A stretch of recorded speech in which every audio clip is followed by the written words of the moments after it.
먼저 그림을 하나 보겠습니다. 그림입니다. 이 그림은 한옥이 지어져가는 과정을 보여줍니다. 제가 이 그림을 보여드렸다고 해서 건축에 대해서 말하려고 하는 것은 아닙니다. 여기 기진 목자님 아버님께서 건축을 공부하셨죠? 제가 감히 건축을 말하려는 건 아니고 아주 간단한 설명을 하겠습니다. 여기 처음에 먼저 저렇게 집터를 닦습니다. 집터를 닦고요. 제일 위쪽이죠, 왼쪽에. 그리고 저렇게 단계별로 건물을 세워갑니다. 주춧돌을 박고 기둥을 세우고 대들보를 올리고 그런 단계입니다. 이렇게 가다가 마지막에 멋진 한옥이 탄생하는 것입니다. 다음 슬라이드를 보여주십시오. 네, 이 그림은 최초의 터하고 그 결과물인 집을 비교한 것입니다. 이 그림에서처럼 터는 집의 기초가 됩니다. 터를 잘 닦아야 건물이 튼튼해집니다.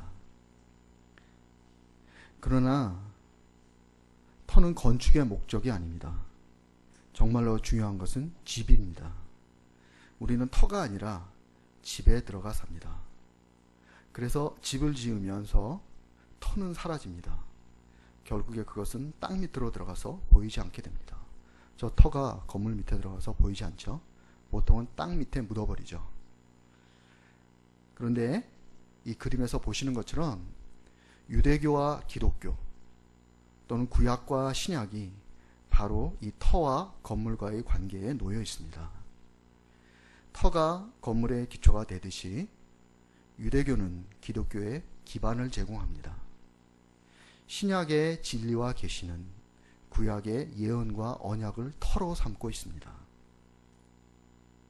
그러나 유대교의 수명은 기독교가 세워질 때까지입니다. 집이 세워지면 터가 사라지듯이 기독교가 세워지면 유대교는 땅 밑으로 들어가야 합니다. 이제 집중해야 하는 것은 기독교의 진리와 교훈인 것입니다. 그런데 히브리서의 최초 수신자들은 어리석었습니다. 이들을 히브리 성도라고 부르겠습니다. 그들은 교회를 다니면서도 유대교의 규례와 형식을 고집하였습니다. 아니, 그리스도에 대한 믿음을 저버리고 아예 유대교로 돌아가기도 하였습니다. 그들은 집이 세워졌는데도 터를 다시 팠던 것입니다. 히브리서는 이에 대한 책망과 권면입니다. 오늘 말씀 또한 그 책망과 권면의 연장선상에 놓여 있습니다. 히브리서의 저자를 편의상 사도라고 부르겠습니다. 바울은 아니라고 합니다. 사도라고 부르겠습니다. 오늘 말씀에서 사도는 그들의 영적 무지와 나태함을 회개하고 완전한 대로 나아가라고 합니다. 고난에 굴하지 말고, 이거 더 보실래요? 이걸 집중하시는 것 같은데. 고난에 굴하지 말고 오래 참아 믿음을 지킬 것을 촉구합니다. 오늘 말씀을 통해서 그러면 우리는 어디에 있는지 돌아보았으면 합니다. 그리고 우리 또한 일어나서 완전한 대로 나아가는 시간이 될 수 있기를 기도합니다. 제가 기도하겠습니다. 하나님 아버지, 저희들 모아주셔서 감사합니다. 이 시간 임재하셔서 저희들끼리의 모임이 되지 않게 하여 주십시오. 하나님, 저희들에게 지혜를 주셔서 어려운 히브리서 말씀 잘 깨닫게 하시고 겸손한 말씀 주셔서 이 말씀 순종해 살아가게 도와주십시오. 예수님 이름으로 기도드렸습니다. 네, 오늘 말씀은 사도의 책망으로 시작합니다. 사도는 히브리 성도들이 둔하다고 합니다. 둔하다는 것은 더디고 미련하다는 뜻입니다. 어떤 것을 여간해서는 이해하지 못하거나 터득하지 못하는 상태입니다. 우리는 소리에 둔해서 노래를 잘하지 못합니다. 운동에 둔해서 탁구를 잘 치지 못합니다. 어떤 사람은 운전에 둔해서 자동차와 원수로 지냅니다. 그러면 히브리 성도들은 무엇에 대해 그렇게 둔했을까요? 어떤 점에서 그들은 더디고 미련했습니까? 사도는 히브리 성도들이 의의 말씀을 듣는데 둔하다고 합니다. 여기에서 의의 말씀이란 복음을 의미합니다. 의롭지 않았던 죄인들이 예수님의 대속을 믿음으로 말미암아 의롭게 된다는 이치입니다. 히브리 성도들은 바로 이 이치를 제대로 이해하지도 못했고 이 이치를 온전히 터득해 살아가지도 못했습니다. 그들은 여전히 유대교의 의식과 전통에 미련을 두었습니다.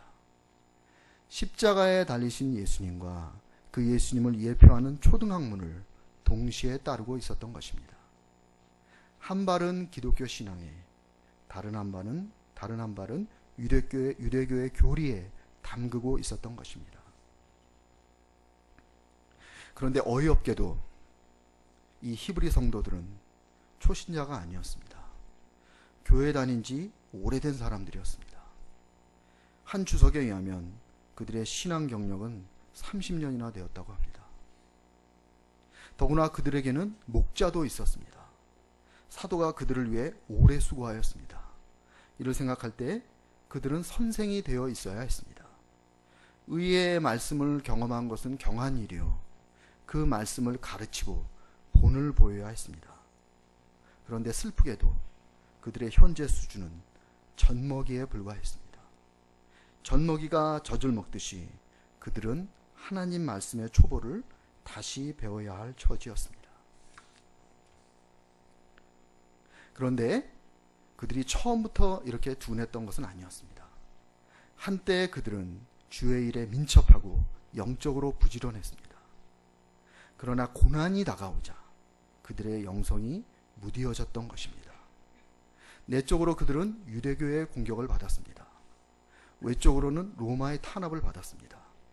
그래서 그리스도를 따르는 것은 큰 희생을 요구했고 그 희생에 비해 얻는 것이 적어 보였습니다. 이에 그들의 믿음이 부식되었습니다. 우리가 길을 잘못 든 것이 아닌가? 너무 멀리 나온 것이 아닌가? 이제라도 돌아가야 하지 않을까? 그들은 물러나 치윤에 빠져들었습니다. 이제 6장 1절과 2절을 다 같이 읽어보겠습니다. 1절과 2절입니다. 그러므로 읽어볼게요. 그러므로 시작.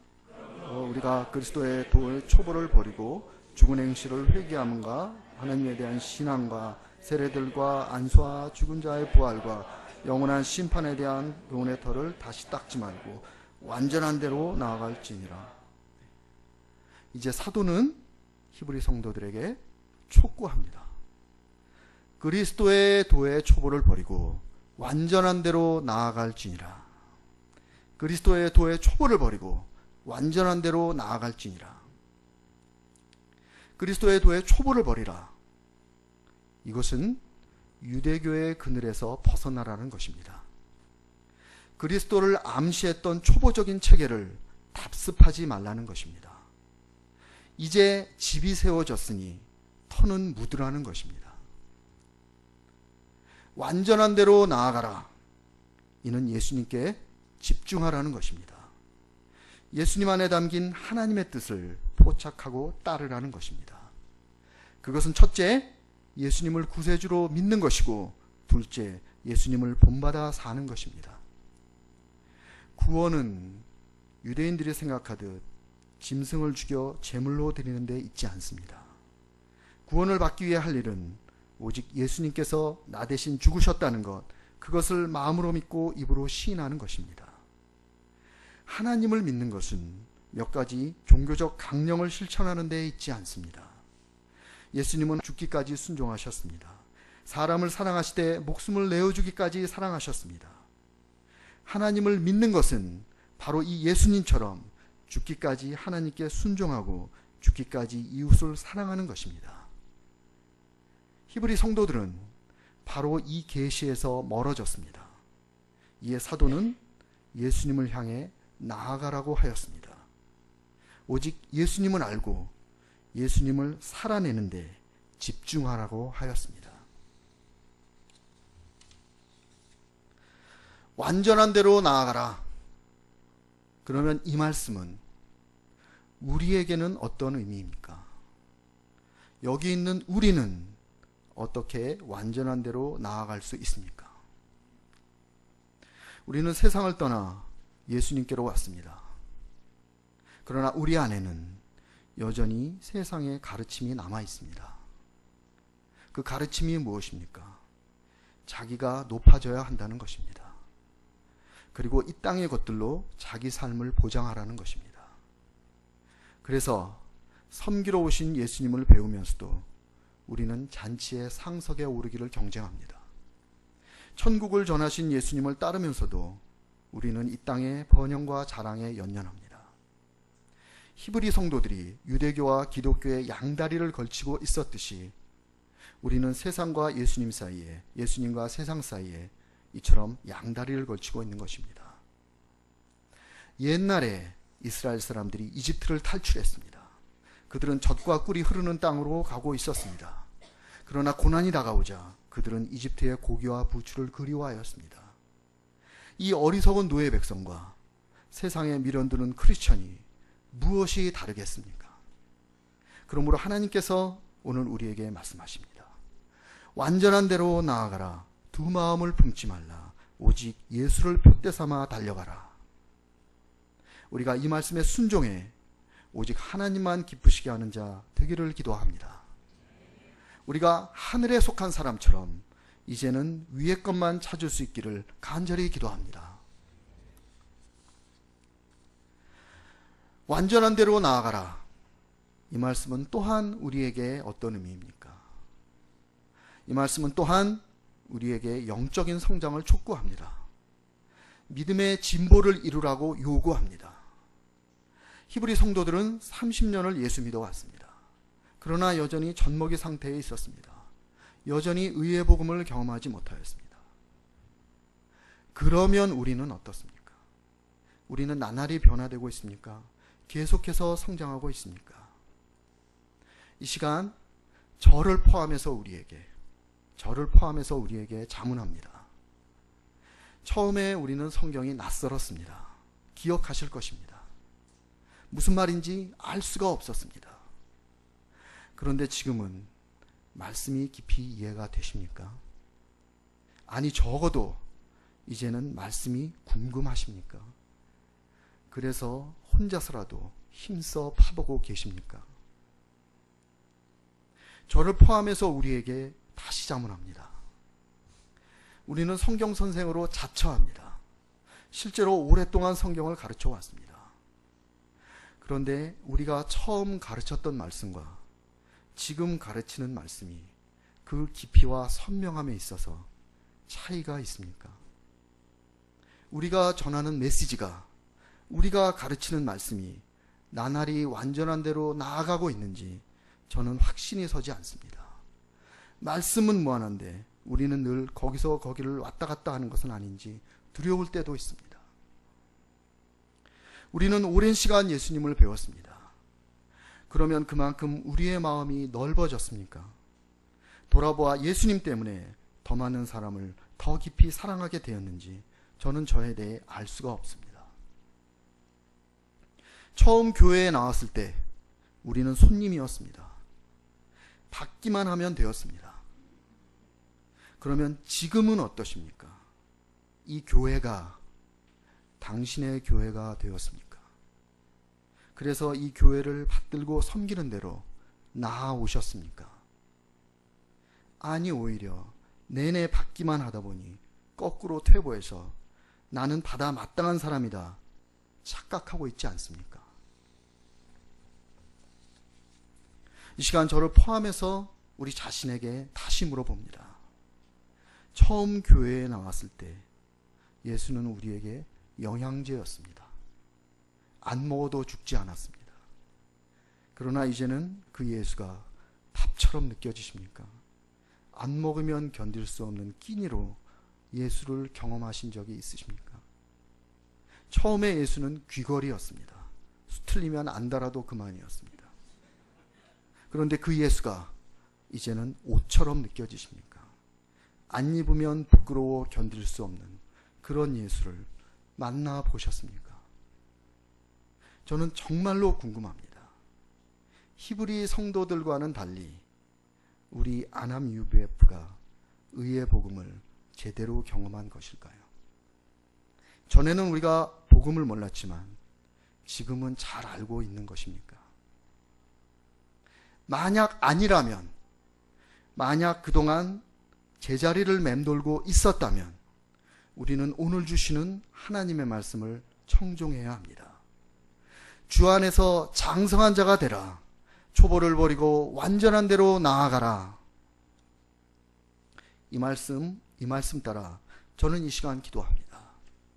주여, 우리가 예수의 은혜와 그를 아는 지식에서 자라가게 하여 주소서.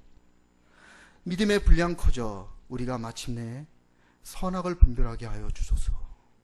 하나님께서 온전하신 것 같이 우리의 삶과 신앙 그렇게 온전해지기를 간절히 기도합니다. 성도들을 책망한 사도는 이제는 그들을 격려합니다. 그는 성도들에게 그들의 구원에 대해서 말해줍니다. 그들이 천국의 소망을 붙들고 완전한 대로 나아갈 것을 촉구합니다. 사도는 먼저 구원받은 증거가 성도들에게 있다고 합니다. 비록 지금은 둔하여졌지만 그들은 한때 중생의 열매, 거듭남의 열매를 맺었다는 것입니다. 그러면 그 증거, 그 열매가 무엇입니까? 바로 순종과 사랑입니다. 과거에 그들은 믿음으로 순종했고 사랑으로 서로를 섬겼습니다. 그것은 분명히 배교하는 자들, 타락하는 자들이 보여주는 무슨 신앙 체험보다 훨씬 더 좋은 것이었습니다. 그래서 이제 사도는 그들을 격려합니다.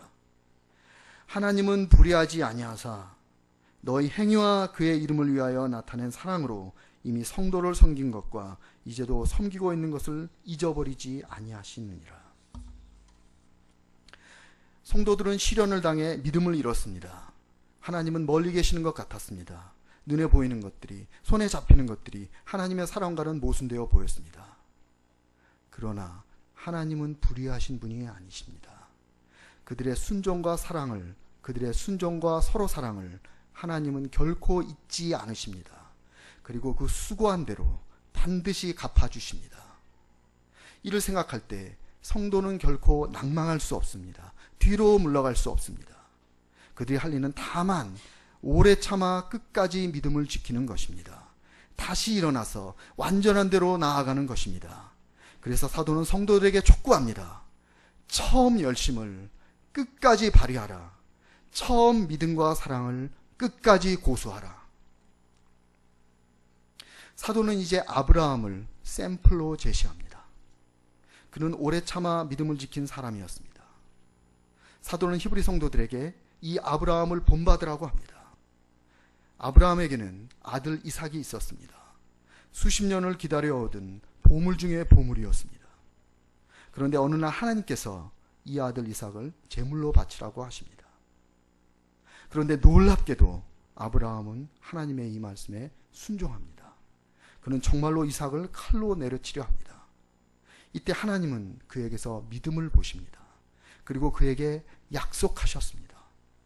내가 반드시 너에게 복주고 복주며 너를 번성하게 하고 번성하게 하리라. 아브라함은 이 약속을 끝까지 붙들었습니다. 이 약속을 주신 하나님을 부단히 믿었습니다. 그가 산 땅은 고난과 역경으로 가득 찬 곳이었습니다. 그러나 175세가 되어 죽을 때까지 아브라함은 그렇게 오래 참았습니다. 그래서 그는 마침내 하나님이 약속하신 그 복을 받았습니다. 그는 하나님의 나라를 유업으로 받고 영원한 평화와 기쁨 속으로 들어갔습니다. 그리고 그 믿음과 오래 참음으로 모든 성도들에게 귀감이 되었습니다. 이제 사도는 히브리 성도들을 다시 한번 격려합니다. 다시 한번 격려합니다. 사도는 그들의 구원이 확실하다고 합니다. 틀림없이 그들은 천국에 간다는 것입니다. 그러니 다시 일어나 믿음의 길을 가라고 합니다. 혹시나 예수 믿다 망하지 않을까 근심하지 말고 담대하게 완전한 대로 나아가라고 합니다. 그러면 어째서 성도들의 구원이 그토록 확실합니까? 이에 대해 사도는 하나님의 약속과 맹세를 언급합니다. 하나님이 아브라함에게 약속하실 때에 가리켜 맹세할 자가 자기보다 더 큰 이가 없으므로 자기를 가리켜 맹세하여 이르시되 내가 반드시 너에게 복주고 복주며 너를 번성하게 하고 번성하게 하리라 하셨더니. 어려운 말씀입니다. 아브라함이 이삭을 바칠 때 하나님께서 그에게 약속하셨습니다. 그에게 복을 주시겠다고, 그를 구원하시겠다고 말씀하셨습니다. 또한 하나님은 이 약속에 대해 맹세를 더하셨습니다. 약속의 성취를 이중으로 보증하셨습니다. 약속하시고 그 약속을 지키겠다고 맹세까지 하셨습니다. 나아가 하나님은 맹세하시되 자기를 가리켜 맹세하셨습니다. 이 약속에 당신 자신을 담보물로 내어놓으신 것입니다. 이 약속을 지키지 않으시면, 아브라함을 구원하지 않으시면 하나님이 하나님 되는 것을 멈추시겠다고 선언하신 것입니다. 내가 너를 축복하지 않으면 난 하나님도 아니야 라고 말씀하신 것입니다. 그런데 더 놀라운 사실이 있습니다. 이 엄청난 약속과 맹세는 아브라함만을 위한 것이 아니었습니다. 하나님은 약속을 기업으로 받은 자들에게 그 뜻이 변하지 아니함을 충분히 나타내시려고 그 일을 맹세로 보증하셨나니, 하나님은 약속을 기업으로 받은 자들에게 그 뜻이 변하지 아니함을 충분히 나타내시려고 그 일을 맹세로 보증하셨나니. 여기에서 약속을 기업으로 받는 자는 아브라함뿐만이 아닙니다. 아브라함의 영적인 후손, 즉 예수를 믿는 성도들도 약속을 기업으로 받은 자들입니다. 믿은 아브라함에게 주신 구원의 약속은 믿는 성도들에게도 주어져 있는 것입니다. 그런데 이것은 맹세의 경우에도 마찬가지입니다. 아브라함에게 하신 맹세는 성도들에게도 적용됩니다.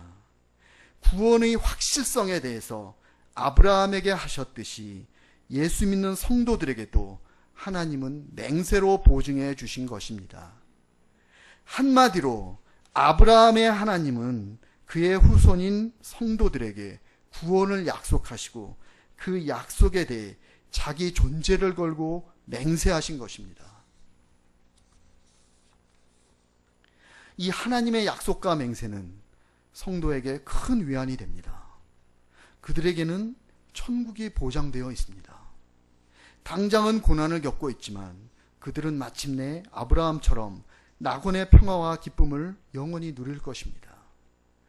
이 은혜를 생각할 때 그들은 결코 유대교로 후퇴할 수 없습니다. 로마의 탄압에 위축될 수 없습니다. 그들이 할 일은 오직 완전한 대로 나아가는 것입니다. 예수님께로 나아가 그분처럼 순종하고 그분처럼 사랑하는 것입니다. 한때 그들이 맺었던 그 신앙의 열매를, 그 중생의 열매를 일어나 다시 맺는 것입니다. 저는 이런 말을 들은 적이 있습니다. 메신저가 말씀을 선택하는 것이 아니라 말씀이 메신저를 선택한다는 말입니다. 교회에서 들었는지, UBF에서, 지역교회에서 들었는지, 아니면 우리 UBF에서 교회에서 들었는지 잘 기억은 나지 않습니다. 말씀이 메신저를 선택한다. 그런데 오늘 말씀을 준비하면서 저는 이 말에 동의하게 되었습니다. 하나님은 저의 상태를 알고 계셨습니다. 그래서 오늘 말씀을 저에게 맡기셨습니다. 저의 기도를 들으시고 이 말씀으로 응답하셨습니다. 저는 오늘 말씀 통해 큰 위안을 받았습니다. 이 말씀 준비하면서 저는 정말로 뭔가 안 것 같았습니다. 저는 교회를 오래 다녔습니다. 33년 다녔습니다. 지역교회까지. 그러나 구원의 확신이 희미했습니다. 있는 것도 아니고 없는 것도 아니니까 없는 것으로 봐야 합니다. 저희 모습을 볼 때 저는 천국에 못 갈 것 같았습니다. 어떤 사람의 말을 들었을 때 결국에는 불사름을 당할까봐 두려웠습니다. 구원의 확신이 없으니 저는 예수를 힘있게 믿지 못했습니다. 조그마한 시련이 와도 넘어졌고 하나님의 역사를 마음을 다해 섬기지 못했습니다. 천국에 간다는 보장이 불확실한데 교회를 열심히 섬길 수가 없는 것이 어쩌면 당연할지 모릅니다. 그런데 오늘 저는 하나님께서 저에게 하신 말씀을 들었습니다. 하나님이 예수를 믿는 사람 고창훈에게 약속하실 때 가리켜 맹세할 자가 자기보다 더 큰 이가 없으므로 자기를 가리켜 맹세하여 이르시되 내가 반드시 너에게 복주고 복주며 너를 번성하게 하고 번성하게 하리라 하셨더니, 저도 예수를 믿음으로 약속을 기업으로 받는 자가 되었습니다. 하나님께서 아브라함에게 하신 그 구원의 약속은 저에게도 주어져 있습니다. 아울러 이 약속에 대해 아브라함에게 하신 맹세는 저에게도 적용됩니다. 저도 그 하나님의 맹세를 받은 자입니다. 하나님은 저에게 맹세하시되 당신의 존재를 걸고 맹세하셨습니다. 내가 너를 구원하지 않으면 나는 하나님도 아니야. 그렇게 말씀하셨습니다. 사람이라도 이렇게까지 하면 믿어주는 것이 도리입니다. 하물며 하나님께서 당신의 존재를 걸고 맹세까지 하셨으니 이 약속은 도저히 믿지 않을 수가 없습니다. 만약 믿지 않는다면 저는 사람이 아닙니다. 인간도 아닙니다. 바퀴벌레입니다. 저는 연약하고 죄악됩니다. 그러나 예수 믿은 저에게 하나님께서 구원을 약속하시고 맹세하셨습니다. 제가 이 하나님의 약속과 맹세를 믿습니다. 저희 구원은, 예수 믿는 저의 구원은 100% 확실합니다. 그 일은 반드시 일어날 것입니다. 저는 저희 조건이나 상태를 보고 저희 구원을 의심할 수 없습니다. 저희 구원은 그런 것에 근거하지 않습니다. 저희 구원은 오직 하나님께서 하신 약속, 맹세로 더하신 그 약속에 근거합니다. 그러므로 어떤 경우에도 제가 할 일은 오직 하나님의 약속과 맹세를 끝까지 붙드는 것밖에 없습니다. 제가 받은 이 약속과 맹세는 결코 변개되거나 취소되지 않습니다. 하나님은 그 부르심에 후회가 없으시기 때문입니다. 하나님은 변함도 없으시고 회전하는 그림자도 없으시기 때문입니다. 이 시간 저는 다시 확신합니다. 제 속에 착한 일을 시작하신 이가 그리스도 예수의 날까지 그 일을 반드시 이루실 것입니다. 저는 이제 안심입니다. 이제 큰 짐을, 마음에 큰 짐을 내려놓았습니다. 천국이 저에게 보장되어 있습니다. 저도 아브라함처럼 낙원의 평화와 기쁨을 영원히 누릴 것입니다. 이 구원의 은혜를 생각할 때 저는 결코 하나님을 떠날 수 없습니다. 어떤 일이 있어도 세상으로 돌아갈 수 없습니다. 이제 제가 할 일은 오직 예수 믿는 일에 완전해지는 것뿐입니다. 저는 제 안에 남아있는 세상의 가르침, 그 세상 찌꺼기를 완전히 걷어낼 것입니다. 말씀을 송곳처럼 갈아서 사람들의 마음에 찔러 넣을 것이고 제 마음을 찢어서 더 많은 사람들을 사랑할 것입니다.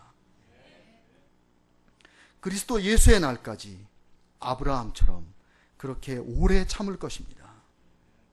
이 시간 저에게 하나님의 나라를 주신 하나님께 감사드립니다. 오늘 말씀 통해 저에게 구원의 확신을 주신 것을 하나님께 감사드립니다. 이제 제가 담대하게 그리고 부지런히 완전한 대로 나아가기를 기도합니다.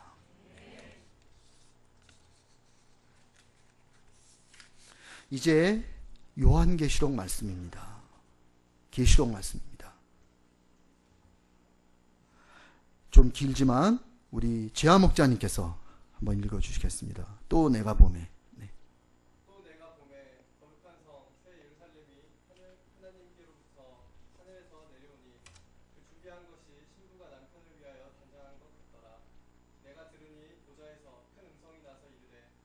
다 하나님의 장막이 사람들과 함께 있음에 하나님이 그들과 함께 계시리니 그들은 하나님의 백성이 되고 하나님은 친히 그들과 함께 계셔서 모든 눈물을 그 눈에서 닦아주시니 다시는 사망이 없고 애통하는 것이나 독하는 것이나 아픈 것이 다시 있지 아니하리니 처음 것들이 다 지나갔음이로라. 네, 감사합니다. 하나님의 나라 새 예루살렘에 대한 말씀입니다. 요한이 본 환상입니다. 하나님의 나라는 그 아름답기가 신부가 신랑을 위해 단장한 것 같다고 합니다. 그곳에서는 하나님께서 친히 사람의 눈물을 닦아주십니다. 하나님께서 친히 사람과 함께 계셔서 다시는 사망이 없고 애통하는 것이나 곡하는 것이나 아픈 것이 있지 아니합니다.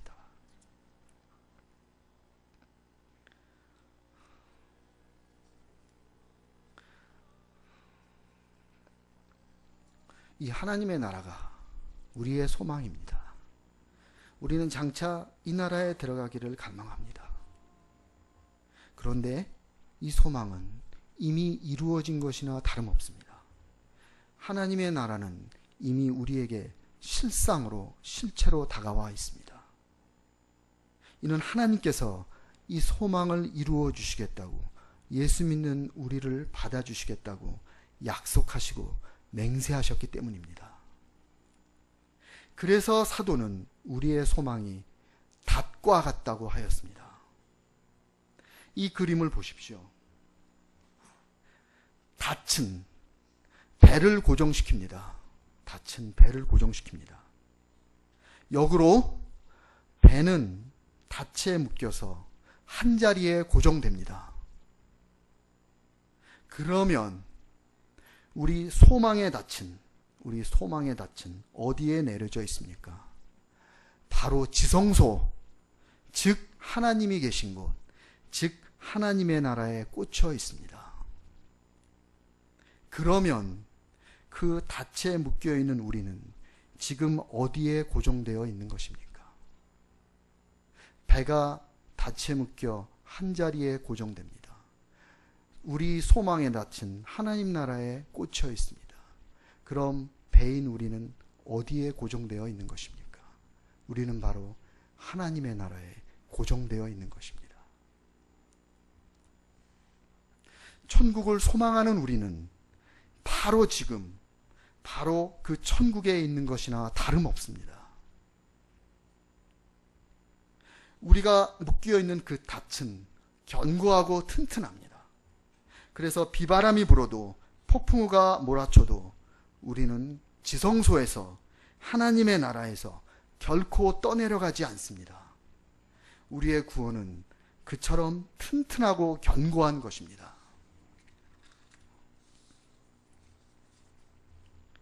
고난은 우리에게 여러 모양으로 다가옵니다.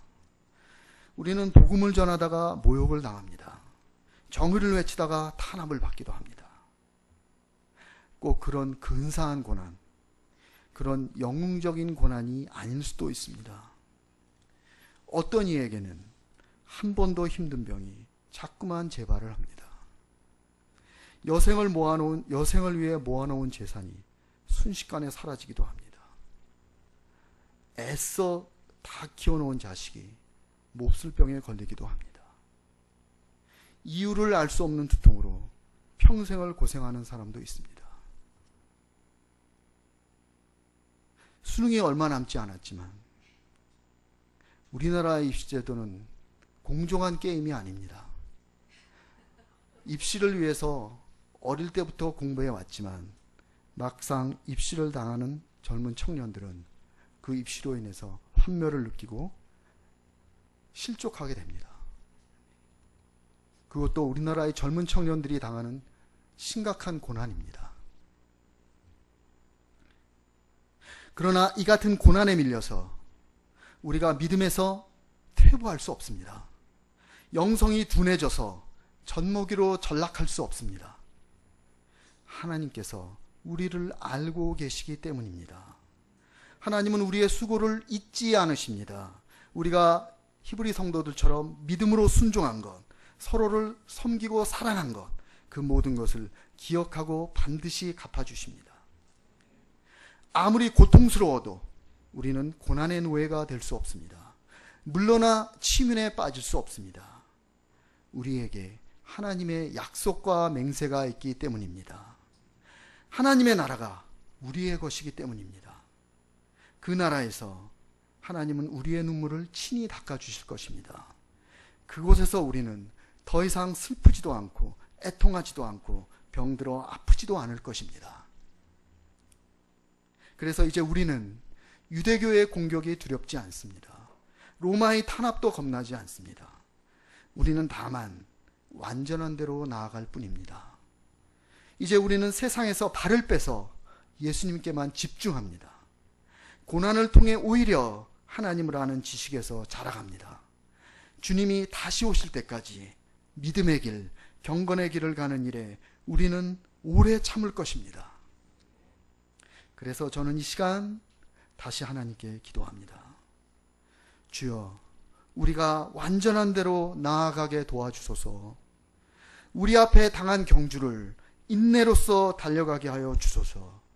하나님께서 온전하시듯이 우리의 삶과 신앙 그렇게 온전하게 되기를 간절하게 기도합니다. 제가 기도하고 마치겠습니다. 하나님 아버지, 오늘 말씀 주셔서 감사합니다. 하나님, 참으로 우리가 살면서 이 땅에서 당하는 고난으로 인하여 물러나 후퇴하지 않게 도와주소서. 하나님께서 우리의 수고를 아시고 그것을 구원의 증거로 삼으신 것 우리가 명심하게 도와주소서. 하나님, 우리가 죄악되나 예수 믿는다는 것으로 우리에게 구원을 주시고 그 구원을 맹세하신 것을 우리 마음에 새기고 또 새겨넣게 도와주소서. 그래서 이 천국의 소망을 붙들고 우리에게 보장된 하나님 나라를 소망하고 우리가 이 땅에서의 삶을 끝까지 믿음으로 완주할 수 있게 도와주시기를 간절히 기도합니다. 예수님의 이름으로 기도드렸습니다.